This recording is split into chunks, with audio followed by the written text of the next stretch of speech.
And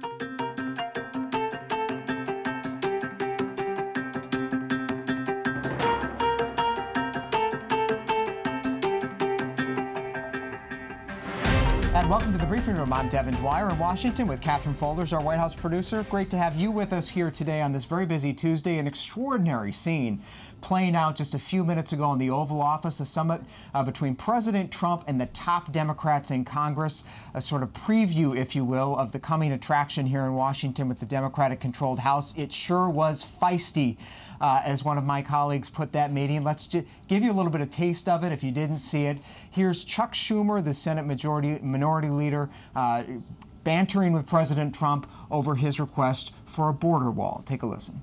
Let me say something, Mr. President. You just say my way or we'll shut down the government. We have a proposal that Democrats and Republicans will support to do a CR that will not shut down the government. We urge you to take it. And if it's not good border security, I won't take it. It is very good border security. And if it's not good border security, I won't take it. It's what the Because when you look at these numbers of the effectiveness of our border security, and when you look at the job that we're doing with our military... You just said it is effective. 20 times you have called for, I will shut down the government if I don't get my wall. None of us have said... You want to know something? You've said it. Okay, you want to put that on my... You said it. I'll take it. Okay. And I am proud, and I'll tell you what, disagree. I am proud to shut down the government for border security, Chuck, because the people of this country don't want criminals and people that have lots of problems and drugs pouring into our country. So I will take the mantle.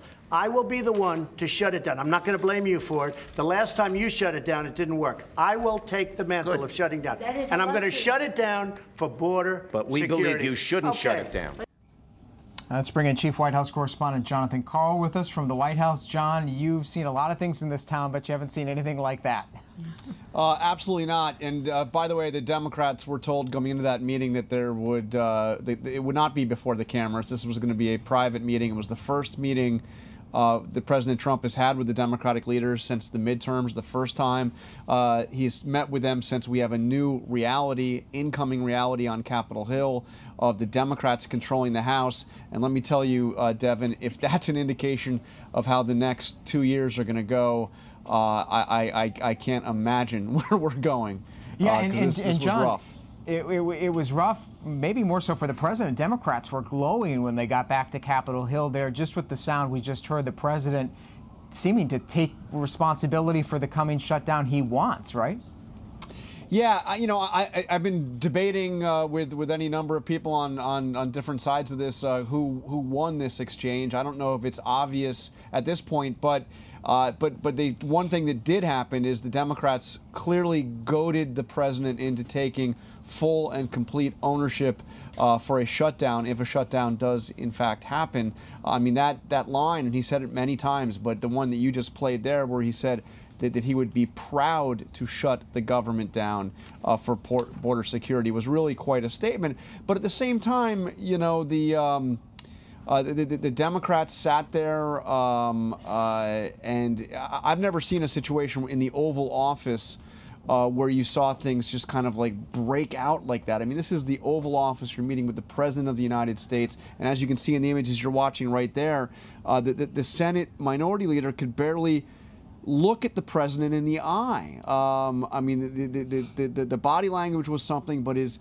almost unwillingness to directly engage the president and clearly rattled the president, but I'm not sure it made the Democrats look all that great either. You know, and Chuck Schumer wasn't the only Democrat in the room. Nancy Pelosi was there. Yeah. Something of a test for her as Speaker designate to go toe-to-toe with the president. Let's take a little listen to what she had to say to the president when she told the president he doesn't have the votes for the border wall. Take a listen. Good. Nancy, would you like to say something? Well, thank you, Mr. President, for the opportunity to meet with you so that we can work together in a bipartisan way to meet the needs of the American people. I think the American people recognize that we must keep government open, that a shutdown is not worth anything, and that you should not have a Trump shutdown. You have the White House, the Trump shutdown. You have the White House, you have the Senate, you have the House of Representatives. You have the votes. You should pass it No, we right don't have now. the votes, Nancy, because in the Senate we need 60 votes. No, but in the House. And we don't you have. could bring it up right now. Yeah, but I today. can't, excuse me, but I can't get it passed in the House if it's not going to pass in the Senate. I don't want to waste time. Well, the fact is, you can get it started that way. The And- House we can get passed very easily, Okay, and we then do. do it. Then But do the it. problem is the Senate, because we need 10 Democrats to vote, No, and no, that's they not won't the vote. point, Mr. President. The point is that there are equities to be weighed, and we're here to have a conversation in a Correct. prayerful way, so I don't think we should have a debate in Correct. front of the press. So, John Carl, both sides, there's some truth to what they're saying. The votes, though, simply aren't there for this border wall. Any sense from your reporting whether a compromise could be in the works, or are we just going to hear at a stalemate for a while? I don't see a compromise in the works at all, Devin. Of course, this is an unpredictable situation, but I really don't sense it. And there are a couple of factors here. One is that both sides, I think, have calculated that they can benefit politically from a stalemate. I think that Democrats now, especially coming out of that meeting, believe that a partial shutdown will be completely owned and blamed on the White House. And the White House believes that this is a fight worth having.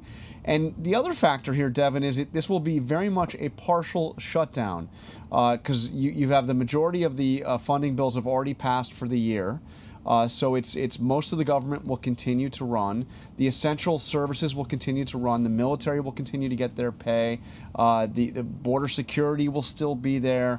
It's going to be a shutdown that will not affect a great number of Americans. You're not going to see national parks shut down in the way you've had in the past.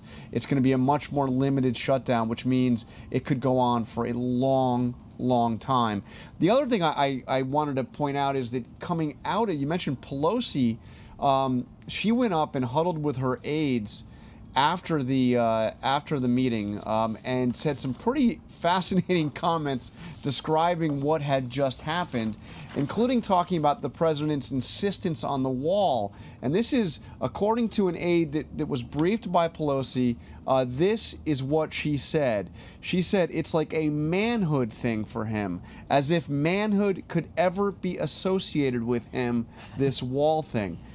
Can you imagine? I mean, this is where we are at. It's a complete breakdown in civility. And I asked the incoming speaker about her meeting right here at the White House stakeout, looking at the larger picture. Because remember, this was not just about the wall. This wasn't just about the spending bill. This is the first meeting with the Democratic leadership about what reality is going to be like in a world where the Democrats controlled the House. And I asked the speaker, what does this say about your ability to work with this president over the next 2 years? And she said that she's extended the hand of friendship, and but I mean, if that's the hand of friendship, I don't want to see what comes next. Yeah, I think both sides they need to take some time to come to grips with the new reality and perhaps what friendship means. John Carl, thank you so much for joining us, John. Really appreciate your time. More reporting from John Carl on World News Tonight coming up at 6:30 Eastern Time. Meanwhile, I want to go to Capitol Hill, where our John Parkinson, who covers the House of Representatives, has been a longtime student of Nancy Pelosi. John, you've been tracking the reaction on Capitol Hill to this performance among rank-and-file Democrats. Nancy Pelosi got the support of her caucus to be Speaker. She's not yet Speaker, and a number of her members were watching her performance today. How are they responding to her face-off with the president? Democrats are definitely fired up by Pelosi's performance there in the Oval Office. I met with a couple of progressives earlier this afternoon, and they said, look at this. This is proof that when you have negotiations going on, that Nancy Pelosi is the best representative that Democrats can have at the table. She's the one that can go toe-to-toe with President Trump. She's not fazed by going into the Oval Office, and it's not her first time in those types of negotiations. So they're really confident, and they think that today's tone of the meeting, even though it broke down, they still think that it was very positive for Pelosi. And they did come, John, as you know, with two offers, if you will, on the table. One of them to basically continue the limited amount of wall funding for another year. The other to simply kind of keep the status quo, a CR. What's your sense on the Republican side? Is there any interest in embracing the Democratic proposals here, and how are they responding, Republicans, to the president's vow to shut it down? Well, I think there's definitely momentum here to get behind some of these other appropriation bills beyond the Homeland Security bill, right? So that's where all the hang-up is on border wall funding. But some of these other ones, you know, both Republicans and Democrats are saying that the other 6 titles on appropriations are nearly finished. And Nancy Pelosi, as you said there, she's saying, why can't we just pass an omnibus with that and a continuing resolution on Homeland Security and be done with this, right? This isn't a fight that Democrats want to take to the next Congress. If the government does shut down on the 21st at the end of next week, when are we going to get out of it, right? You have to look at that. So I think that if there's a shutdown, it could carry us into the 116th Congress, and then it's going to be on House Democrats with a new majority to find out a way to open up government. You know, and Catherine Faulders, one of the things that was fascinating to watch behind some of the headlines that John is talking about with the shutdown and the wall and the like, the president was sort of talking, making 2 different points. Nancy Pelosi called him on it. He said border security, border funding, it's working very good right now in the country. As you just saw a graphic we put up, the Trump administration today said they built 40 miles of the Trump border wall. The border wall is 19, the border is 1,900 miles. So they really have only made limited progress on the president's promise. And this comes from a fact check from one of his tweets earlier when he, when the president said much of the wall has already been built. Well, you see there those projects, right? That totals about 40 miles of wall. So no, much of the wall hasn't been built. That's a slight fraction of it. And it's not clear that Republicans want to spend $5 billion on it when they haven't even spent the money that's already been appropriated for the wall last year. They haven't spent that money yet, so there's certainly going to be a tussle over that with the deficit, what it is right now. So thank you so much for that fact check, which is very important. Meanwhile, the president made some other news in his raucous Oval Office meeting today, announcing that the Senate will be voting on that criminal justice reform package that's a pet project of his son-in-law, Jared Kushner. This is sort of a pretty remarkable piece of legislation that's brought together Democrats and Republicans, the Koch brothers, even Nancy Pelosi on board with this one. It would reduce mandatory sentences for many low-level drug offenders in this country. Here's what the president had to say in the Oval Office meeting about what's coming in the next week on that.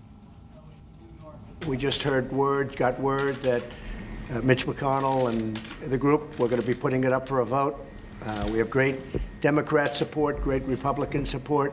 So criminal justice reform, something that people have been trying to get, how long, Nancy? Many years. Many, many years. So a green shoot of bipartisanship in the midst of this political storm. Let's bring in our Jordan Phelps, White House reporter, who's been point on this story all along. Jordan, you've been talking to officials today on both sides of this issue. Some optimism that this big piece of legislation will pass. Give us a sense of what it would do. Remind people how significant this actually is. Yeah, Devin, so this bill would, as you said, it would give judges greater latitude in determining the sentence for people who make some nonviolent drug offenses. It would also aim to lower the nation's recidivism rate, so make some reforms to the nation's prison system. But Devin, what's really remarkable here is that before today, this bill seemed essentially stalled. And the bottom line here is that the president and his son-in-law, Jared Kushner, who's championed this bill all along, have kept the pressure on Mitch McConnell, who has seemed really reluctant to bring this to the floor. And you heard McConnell today say specifically that he's doing this, he's going to give it a vote at the request of the president. So clearly this is the pressure from the White House that's making this happen. I talked to another key supporter of this who's been along for the whole process and said that this also has to do with that bipartisan group on the Hill who also support this. And Devin, one important caveat that even if this gets to the Senate, it also has to go back to the House. So not a done deal, even if it passes the Senate. Not a done deal, but as you say, Jordan, it's pretty remarkable how much the White House has put behind this in the closing stages of 2018. The president's son-in-law, Jared Kushner, we rarely hear from him. Made a pretty remarkable appearance last night on Fox News to make the case for this legislation. Let's take a listen. Here's Jared Kushner from last night.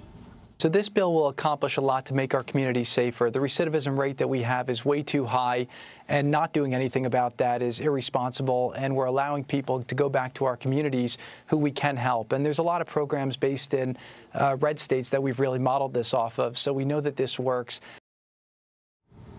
And Kushner's optimism coming right up against some pushback from conservative Republicans in the Senate. Take a look. Tom Cotton, normally an ally of this White House, putting out a statement. Unfortunately, the bill still has major problems and allows for the early release of violent criminals, including those who assault children and who commit carjacking. So, Jordan, well, they're not out of the woods.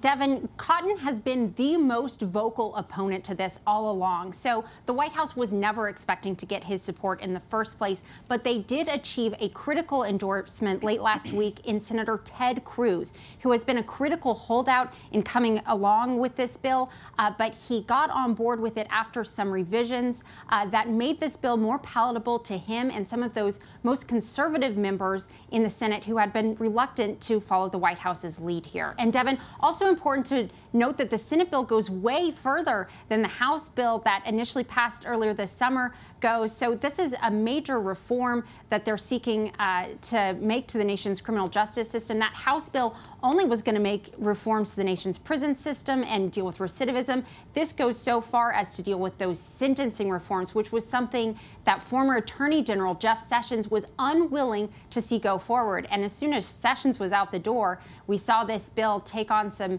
bigger amendments that dealt with that broader reform of the sentencing system. Yeah, and a big left turn for President Trump, who ran on a tough-on-crime platform, somebody who once called for the death penalty for drug dealers, now talking about letting thousands of those people out of jail early. So certainly a fascinating story to watch. Jordan Phelps, thank you so much. Stand by. Catherine Faulders, the other big story we're tracking down here, of course, is the staff shakeup at the White House. We've been talking about it for the last few days, ever since President Trump announced over the weekend that his chief of staff, John Kelly, will be gone at the end of the year. That set off a rampant speculation about who will replace him after Nick Ayers, the vice president's chief of staff, abruptly pulled himself out of the running for the job. Critical job, Catherine. This is somebody who quarterbacks the president's agenda in this town, a major driver, and now it seems that the president is frustrated by the lack of options he has. Yeah, we're seeing some of them here. Exactly. You're seeing, yeah, right there. Right. This is a job that most people in Washington would kill to have. And a lot of these candidates are sending out signals saying that they don't want to take the job. They're happy at Treasury. They're happy at Commerce. As one source texted me yesterday, we're back to the drawing board. You've seen all of these names out there, like Dave Bossie, for example. Let's talk about Dave Bossie. Dave Bossie is someone who has sort of, we're not calling favorites here on the briefing room, but certainly someone who is getting another close look. This is a former deputy campaign manager. He was on Fox News last night. Here's what Dave Bossie had to say about the possibility of becoming the president's chief of staff. Take a listen. Brian, it's a humbling thing to even be on a list. Whether people take that list seriously or whether that's actually a serious list of people that the president's considering, I have no idea. But the folks on it are all friends of mine. The president is going to do an incredibly methodical job, just like he always does, in figuring out who best serves him and what the next 2 years looks like. And therefore, I know that the president's going to pick the right person no matter who it is. So Dave Bossie is someone whose book is entitled Let Trump Be Trump, somebody who perhaps could be the right kind of hands-off chief of staff the president's looking for. But you're hearing another dark horse candidate just emerging in the past 24 hours that the president's looking at. Yeah, and what I would mention about Bossie, though, is he's appealing to the president as it relates to investigations, also specifically, and that will be ramping up on the Hill. Kellyanne is another one who's Kellyanne Conway. Been floated out there. She's been in the mix before. We're hearing her. We're hearing Matt Whitaker, his acting attorney general, and then, of course, Mark Meadows, who's the conservative chairman of the House Freedom Caucus. So who knows? Stay tuned. And there is some time. The president said today in that Oval Office spray, said he's not in any rush. So we shall see. Finally today, some interesting news of a slightly different topic, though we have covered it here in the briefing room on ABC News Live. After last summer, hard to believe it was just over a year ago, the violence we saw down in Charlottesville, Virginia, with that Unite the Right protest and the horrific killing, the murder of a young counter-protester, Heather Heyer, by James Fields. He was the man driving that Dodge Charger Charger you see there in the video plowed into the crowd of protesters, killing Heather, injuring several others. Well, today, James Fields, who was convicted of murder, was sentenced by a jury to life in prison plus 419 years for that crime. Simply stunning. And we're joined now on the phone by the mother of Heather Heyer, Susan Bro. Susan, thank you so much for joining us by phone. Give us your reaction to the sentence today. I'm relieved in the sense that this is a person who does not need to be out and about with the amount of anger and hatred that he currently has. Heather deserves her day in court. The survivors deserve their day in court, and I'm grateful for the jury being very thoughtful about it, taking their time. And I feel that the wheels of justice have turned in this case, and that's a good thing. But we definitely have a lot more areas to work on in our country. Yeah, you sure do, and you've been you've picked up the mantle of your daughter's good work and been spreading her message around. Looking back on the past year, what has encouraged you the most about? Give us a green shoot from this story. What's been the most positive thing to come from Heather's death so far? I would say the fact that people have awoken to the need for direct action themselves, that the time for being a passive onlooker has gone now, and I see a lot more people awakened to issues for marginalized communities, particularly the Black community, the refugee populations. I'm concerned, though, because there's a lot of lip service, but not enough direct action to really make a big impact, and I want to see more of that. We want to see more impact, and we know, Susan Bro, that you will keep your daughter's memory alive in that mission. Thank you so much, and happy holidays to you and your family. Thank you, and the same to you and your listeners. All right, Susan Bro, the mother of Heather Heyer, reacting today to news that James Fields was sentenced to life in prison for that Charlottesville murder just over a year ago. And ending today here in the briefing room on a slightly lighter note, Catherine, shifting gears a little bit, the First Lady was getting in the holiday spirit today by doing doing a good deed that all of us can take notice of. She was out today at Joint Base Andrews in Anacostia, D.C. here, giving out some gifts for Toys for Tots. Of course, the Toys for Tots program, as you probably know, is run by the U.S. Marines. They give out millions of toys every year. You can give one too. I give one every year. You can go to toysfortots.org to find out where to give a toy, and I know that some kids in need will greatly appreciate it. So thank you very much. Thanks for joining us here in the briefing room today. For Catherine Faulders, Jordan Phelps, John Parkinson, I'm Devin Dwyer in Washington. We'll see you next time.